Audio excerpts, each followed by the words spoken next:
Sometimes you just gotta make stuff to get your brain to shut up. I am having a very low energy day and I am in desperate need to get my creative juices flowing because I am on a social media detox and I'm bored out of my mind because I can't just doom scroll away my day.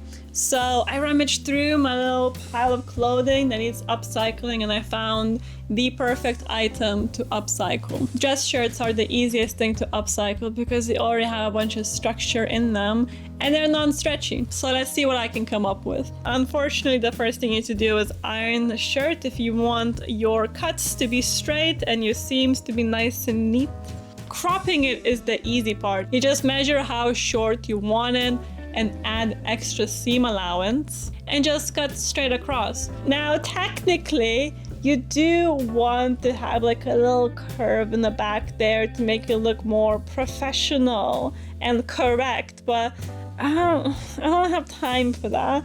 I don't have the techniques for that, so I just got a straight line because what's the worst that can happen, right? To hem it super easily. When it comes to crops like this, I like a baby seam, okay? I don't like bulky seams, so I fold the edge as little as I can and then sew straight across. And then I fold it again and I sew straight across.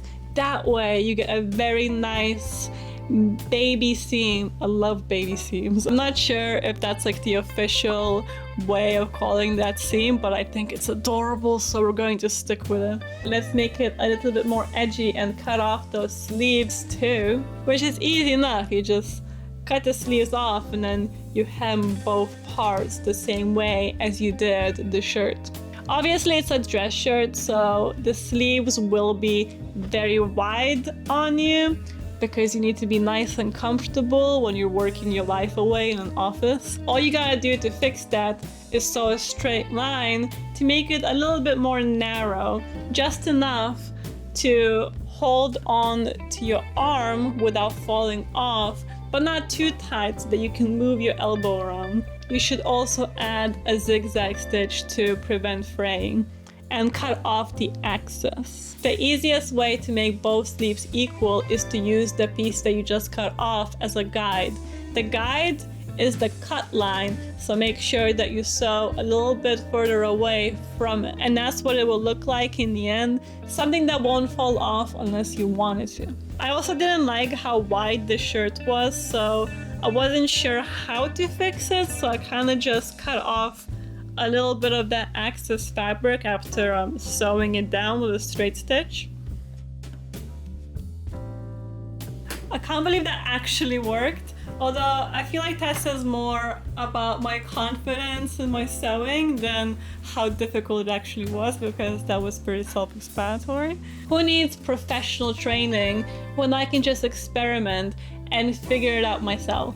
Now, speaking of learning from experimenting, let's decorate where everything went wrong, but I fixed it in the end. I still wasn't very happy with how wide the shirt was in the back, so I had this genius idea of putting eyelets at the back and just making like a little corset detail. So I measured it all out where I would want the eyelets to be, but I wanted to see if it will work, so I put a bunch of safety pins in places where the eyelets would go, and I laced it with a shoelace because I thought, oh, that will look edgy, right? So I put it on and I was like, oh yeah, you know what? That's kind of a vibe. So I put the eyelets in, and you know, it all looks cool. I kind of hated the shoelaces in the end, so I put like leftover ribbon just as a little tester, right? And I absolutely hated it because look how ugly that looks. What the hell was that? So I put 6 more eyelets in because I was like, you know what? Let's just go wild. Let's just have 2 rows of corset detail. That would look sick. And nothing has to be cinched in.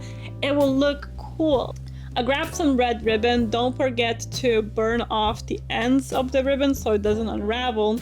But anyway, red goes with everything in my closet. It will contrast the blue of the shirt.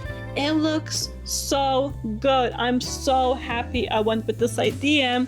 And that's what I mean. Failure will give you such better ideas, okay? This is why I'm not afraid of failure anymore, because every single time I fail, a better idea comes along, something a lot more unique, something that I could never have imagined will come out of this stupid little hen. The best way to make cohesive pieces is to just repeat the same technique over and over again to, you know, make it all matchy. So I literally just put another corset detail on the sleeves, right? And somehow the sleeves stressed me out as well. Tell me why I was stressing out.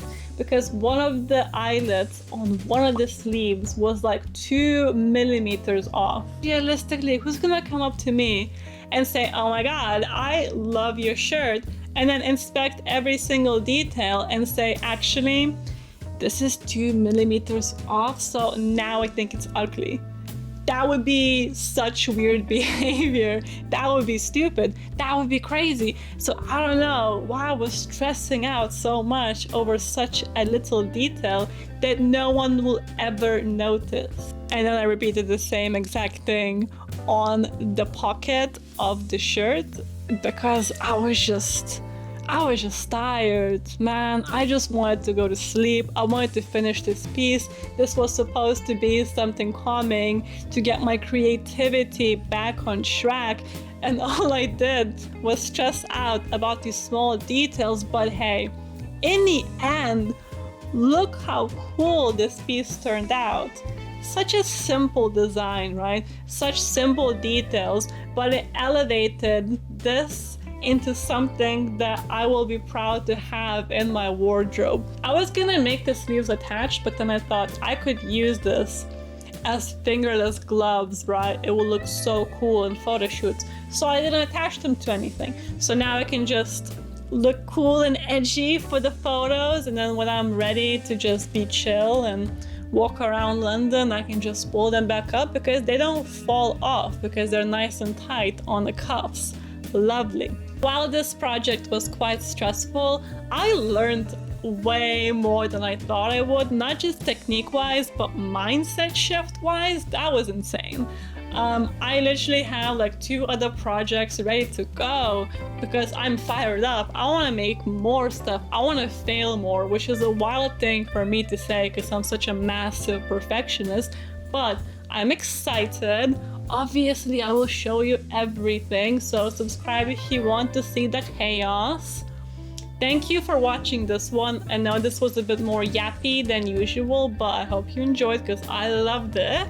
So, like the video to support the channel, let me know what else you want to see from me, and I will see you in the next one. Bye bye.